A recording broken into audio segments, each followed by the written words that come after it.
Ćao, ja sam Milica Vukovrat i u ovom sam se spremala za SAT TOEFL ispit. Ja sam Peđa Trifunović, teniser.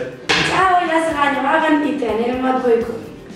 Ja sam Tamara Šuše iz Novog Sada, treniram atletiku i u ovom sam se spremala za TOEFL i SAT test. Završavam srednju školu ove godine i uskoro planiram idem u Ameriku da nastavim svoje školovanje.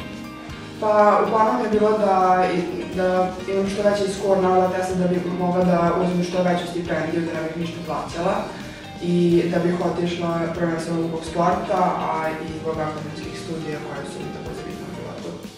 Morao sam da polažem ispite SAT i TOEFL.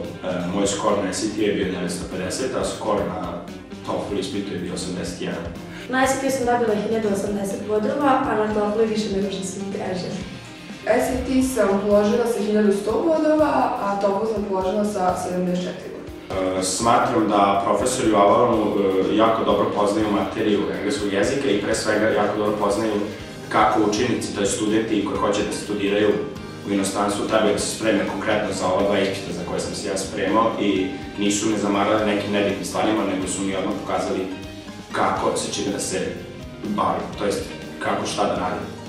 SAT se sastoji iz 3 dela i ono što mi se dopalo u ovom je što za svaki deo sam imala posebnog tutora.